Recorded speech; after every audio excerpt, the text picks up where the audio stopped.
অচেনা নাম্বার থেকে একটি মেসেজ, তোমার বয়ফ্রেন্ড আজ তোমাকে গণধর্ষণ করতে যাচ্ছে, নিজেকে বাঁচাতে হলে বাড়ি থেকে বের হও না। অহনা সাজগোজ করছিল তার বয়ফ্রেন্ডের সাথে দেখা করতে যাবে বলে, তখনই মোবাইলের স্ক্রিনে ভেসে ওঠে মেসেজটি। সেটাকে উপেক্ষা করে আবারও সাজায় মনোনিবেশ করে, হয়তো কেউ দুষ্টামি করছে তার সাথে, সেই ভেবে তৈরি হয়ে নেয়।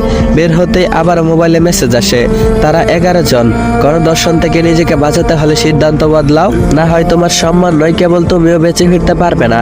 অহনার রাগ হয় সেই অচেনা লোকের উপর, যে কিনা ভয় দেখাচ্ছে। মোবাইলটাকে সাইলেন্ট করে দেখা করতে যায় বয়ফ্রেন্ড অর্ণবের সাথে। পার্কে পৌঁছাতেই অর্ণব বলল, চলো এক জায়গায় যাব। অহনা বলল, কোথায়? অর্ণব বলল, চলো আমার সাথে। অহনা আর কথা না বাড়িয়ে অর্ণবের সাথে চলতে থাকে। পৌঁছে যায় নিজের এলাকা থেকে অনেকটি দূরে একটি জঙ্গলে। শুনশান নীরবতায় ভয় পায় অহনা। অর্ণবের শার্ট খামছে বলে, এ তুমি কোথায় নিয়ে এলে? অর্ণব বলল, আরেকটু বেবি, কিছুক্ষণ পরেই দেখতে পারবে আসল মজা। অহনা বলল, এটা তো জঙ্গল, এখানে তুমি কি করবে? বড় কোনো সারপ্রাইজ আছে নাকি? অর্ণব বলল, হ্যাঁ, গেলেই দেখতে পাবে অনেক বড় সারপ্রাইজ। তারা পৌঁছে যায় একটা পরিত্যক্ত বাড়িতে। চারদিকে কেমন বিদঘুটে অন্ধকার, পচা গন্ধ আসছে অনেকটা। সিঁড়ি বেয়ে উপরে উঠলো, উপরটা পরিপাটি, তবে এখানে ভাঙা একটা আয়না আর বিছানা ছাড়া আর কিছুই তো দেখতে পারছে না। অহনা বলল, এখানে কি? কিছুই তো নেই, আমরা এখানে কেন এলাম? আমার অনেক ভয় করছে অর্ণব, এখান থেকে চলো চলে যাই। অর্ণব বলল, একটু পর চমক দেখতে পারবে, সবর করো। দেখতে পেল একে একে 10 জন তরুণ প্রবেশ করলো রুমটাতে। অহনার আচমকা অচেনা নাম্বার থেকে মেসেজের কথা মনে পড়ল। সেও বলেছিল 11 জন লোক তাকে গণধর্ষণ করবে। বুকটা ধক করে কেঁপে উঠলো তার। অহনা বলল, অর্ণব, এরা কারা? অর্ণব বলল, এরা আমার বন্ধু, মজা হবে আজকে। অহনা বলল, আমি বাড়ি যাব, আর এক মুহূর্ত এখানে না, তুমি গেলে চলো, না হলে আমি একাই চলে গেলাম। একজন লোক এগিয়ে আসে অহনার দিকে। কোথায় যাচ্ছ সোনা? তোমার জন্যই তো আমরা এখানে এসেছি, তুমি চলে গেলে মজা করবো কার সাথে? বলেই শয়তানি হাসিতে ফেটে পড়লো তারা। অর্ণব হাসছে, নিজেকে খুব অসহায় মনে হতে লাগলো অহনার। বারবার মনে আসছে সেই অচেনা নাম্বারের কথাটা, যদি তার কথা শুনে এইখানে না আসতো তাহলে এত কিছু ঘটতো না। অর্ণব সহ 11 জন পুরুষ অহনার দিকে এগিয়ে আসছে। অহনার নিজের হাতের ফোনের দিকে তাকায়, রাগের বসে ওর ফোনটা অফ করে রেখেছিল। তাড়াতাড়ি অন করতেই অর্ণব তার হাত থেকে মোবাইলটা নিয়ে বিছানায় ছুঁড়ে মারে। পরক্ষণে 11 জন এগিয়ে আসে অহনার দিকে। অহনাকে বিছানায় ধাক্কা মেরে ফেলে দেয়। অহনা পিঠের নিচে মোবাইলের অস্তিত্ব টের পায়। মোবাইল অন করতেই দেখতে পায় একটি মেসেজ, তোমার পেছনে বিছানায় একটা স্প্রে আছে, সবার মুখে স্প্রে করো, আমি ব্যবস্থা নিচ্ছি। অহনা কোনো কিছু না ভেবেই আশেপাশে তাকায়। সত্যি সত্যি একটা স্প্রে দেখতে পায়, হাতে নিয়ে তাদের মুখে স্প্রে করে দেয়। তারপর তাড়াহুড়ো করে রুমটি থেকে বের হয়ে যেতেই অর্ণব হাত ধরে ফেলে আর বলে, কোথায় যাচ্ছিস? তোকে আজকে ভোগ না করে ছাড়বো না, পালাতে পারবি না। তারপর অহনা অর্ণবের হাতে কামড় বসিয়ে দেয়। ব্যথার চোটে অর্ণব তাকে ছেড়ে দেয়। সিঁড়ি দিয়ে নামতেই আরেকজন এসে হাত টেনে ধরে, টেনে আবার উপরে নিয়ে যায়।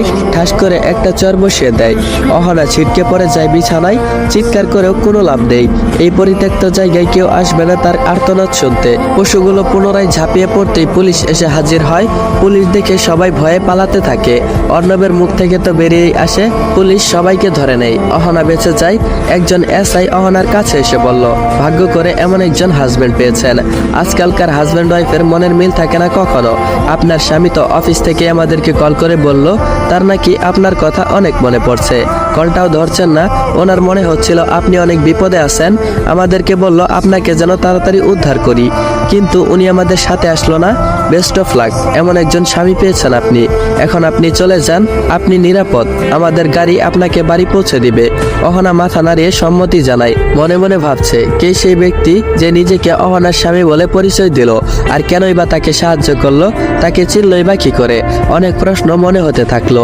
অহনা ছুটে গেল অফিসারের কাছে, এসে বলল, স্যার, আপনি কি ওই লোকের নাম্বারটা আমাকে দিতে পারবেন যে আপনাকে বলেছিল আমাকে সাহায্য করতে? ইন্সপেক্টর অবাক হয়ে যায় আর বলে, আপনার স্বামীর নাম্বার আপনার কাছে নেই? অহনা আমতা আমতা করে বলল, আসলে সে নতুন সিম নিয়েছে, নাম্বারটা আমার মনে নেই। আপনি এখন যদি দেন তাহলে খুব উপকৃত হতাম, না হয় বাড়ি গিয়ে জানাবো কি করে। ইন্সপেক্টর নাম্বারটা দিয়ে দেয় অহনাকে। নিজেও কল করে সে অপরিচিত লোককে। আশ্চর্য বিষয়, ফোন বন্ধ বলছে। কয়েকবার ট্রাই করেও কোনো উপায় হয়নি। ইন্সপেক্টর বলল, বাড়ি গিয়ে ওনাকে খবর দিয়ে দিবেন, আমাদের এখন কল লাগছে না। অহনা বলল, জি স্যার। অহনা বাড়ি গিয়ে দেখে এটা সেই নাম্বার যে নাম্বার থেকে মেসেজ এসেছিল। কল করে কিন্তু বন্ধ বলছে। এক পর্যায়ে বিরক্ত হয়ে রেখে দেয়, কিন্তু খটকাটা থেকেই গেল। অহনা বিছানায় গা এলিয়ে দিতেই আবার সে মেসেজ আসে। ফোনটা ধরে দেখে সেই অচেনা নাম্বার থেকে মেসেজ, দক্ষিণের জানালাটা বন্ধ করো, বাতাস বইছে, খুব ঠান্ডা লেগে যাবে। অহনা সাথে সাথে নাম্বারটাই কল করে। বলতে না বলতে আবারও ফোন বন্ধ বলছে। অহনা তাড়াতাড়ি করে বাইরে যায়।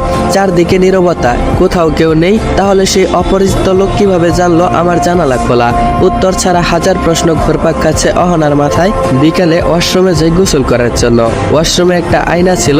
আয়নার দিকে তাকাতেই আয়নায় যা দেখলো,